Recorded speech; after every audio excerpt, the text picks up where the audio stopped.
Hello നമസ്കാരം. അങ്ങനെ മമ്മൂക്കയുടെ ഡൊമിനിക്കിനെ കണ്ടുവന്നിരിക്കുകയാണ്. മമ്മൂട്ടി കമ്പനിയുടെ സിനിമ ആയതുകൊണ്ട് തന്നെ ഒരു പ്രതീക്ഷയോടെയാണ് പോയത്. മമ്മൂട്ടി കമ്പനിയുടെ പഴയ സിനിമകൾ നോക്കുകയാണെങ്കിൽ റോഷാക്ക്, കാതൽ, കണ്ണൂർ സ്ക്വാഡ്, നൻപകൽ എന്നീ സിനിമകളൊക്കെ എനിക്ക് വളരെ ഇഷ്ടപ്പെട്ട സിനിമകളായിരുന്നു. പക്ഷേ അവസാനം ഇറങ്ങിയ ടർബോ എനിക്കത്ര വർക്കായില്ല. ഇനി ഈ സിനിമയെക്കുറിച്ച് ഞാൻ പറയാം. ഡൊമിനിക്കായി വരുന്നത് മമ്മൂട്ടിയാണ്. എല്ലാവരും ട്രെയിലർ കണ്ട പോലെ തന്നെ പണ്ട് പോലീസ് ഓഫീസർ ആയിരുന്ന ആളാണ്. ഇപ്പോൾ ആൾ പ്രൈവറ്റ് ഡിറ്റക്റ്റീവ് ഏജൻ്റായിട്ട് വർക്ക് ചെയ്യുന്നു. അങ്ങനെ നമ്മളൊരു പേഴ്സ് കളഞ്ഞു പോയി പേഴ്സ് കിട്ടുന്നതും പിന്നെ അതിനെ തുടർന്നുള്ള ഒരു അന്വേഷണവും കാര്യങ്ങളാണ്. സംഭവം സിമ്പിളായിട്ട് പറയുകയാണെങ്കിൽ ഒരു ഇൻവെസ്റ്റിഗേഷൻ ത്രില്ലറാണ്.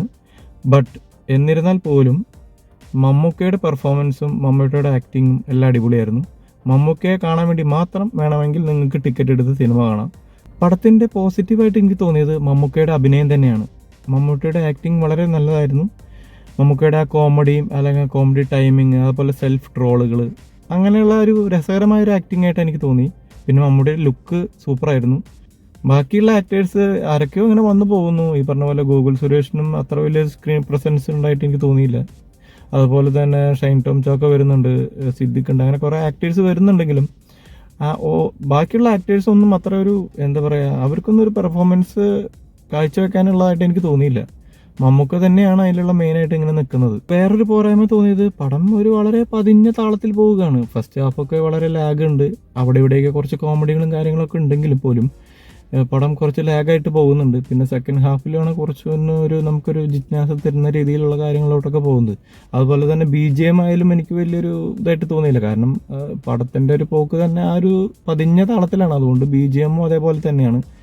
പിന്നെ എടുത്ത് പറയാനുള്ളത് ഗൗതം വാസുദേവ് മേനോൻ്റെ ഒരു ഡയറക്ഷൻ നമുക്കറിയാമല്ലോ. തമിഴിൽ കുറേ സൂപ്പർ ഹിറ്റുകൾ സമ്മാനിച്ച ഡയറക്ടറാണ്. പക്ഷേ പുള്ളി അവസാനം ചെയ്ത സിനിമകളൊക്കെ അത്ര വലിയ ഒരു സംഭവങ്ങളൊന്നും ആയിരുന്നില്ല. മലയാളത്തിലെ ആദ്യ സിനിമയാണ്, എന്നിട്ട് പോലും എന്തോ അതൊന്നും അത്ര ഒരു സംഭവമായിട്ട് എനിക്ക് തോന്നിയില്ല. പിന്നെ ഇതിലെ മെയിൻ പോരായ്മ എന്ന് പറയുന്നത് എനിക്ക് മനസ്സിലായത് സ്ക്രീൻ പ്ലേ തന്നെയാണ്. Screen play was not good. പിന്നെ അതിലേക്ക് ആ കഥയിലോട്ട് വരാൻ വേണ്ടി കുറേ ഭാഗങ്ങൾ കട്ട് ചെയ്ത് ചേർത്ത് ഒരു ക്ലൈമാക്സിൽ എത്തിക്കുന്ന പോലെയാണ് എനിക്ക് തോന്നിയത്. പിന്നെ ഞാൻ പറഞ്ഞില്ലേ, മറ്റുള്ള ആക്ടേഴ്സൊക്കെ ചില സമയത്തൊക്കെ ഓവർ ആക്ടിങ് ചെയ്യണ പോലെയൊക്കെ തോന്നിയിരുന്നു. പിന്നെ മമ്മൂക്കയുടെ ഒരു ഡാൻസിൻ്റെ സ്റ്റെപ്പൊക്കെ ഉണ്ട്. ഓക്കെ, അത് ഫാൻസിന് ചിലപ്പോൾ കുറച്ച് ഹാപ്പി ആക്കുമായിരിക്കും.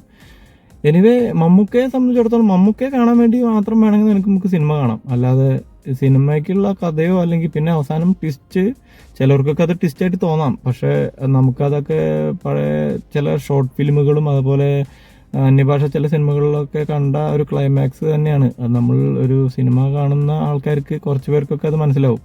അല്ലാതെ ആ സിനിമകളോ അല്ലെങ്കിൽ ആ ഷോർട്ട് ഫിലിമൊന്നും കാണാത്ത ആൾക്കാർക്ക് അതൊരു ട്വിസ്റ്റായിട്ട് തോന്നാം. എന്നിരുന്നാൽ പോലും ഒരു മസ്റ്റ് വാച്ച് ഒരു സിനിമ എന്ന് ഞാൻ ഒരിക്കലും റെക്കമെൻഡ് ചെയ്യില്ല. ഒരു ബിലോ ആവറേജ് പോകേണ്ട ഒരു സിനിമയായിരുന്നു. അത് മമ്മൂക്ക ആയതുകൊണ്ട് മാത്രം അത് ആവറേജിൽ നിന്നു. മമ്മൂട്ടി കമ്പനി നിർമ്മിച്ച ടർബോ പോലെ തന്നെയാണ് എനിക്കിതും തോന്നിയത്. ഒരു ആവറേജ് എന്നല്ലാതെ അതിന് മുകളിലായിട്ട് ഒരു അഭിപ്രായം പറയാൻ എനിക്ക് തോന്നുന്നില്ല.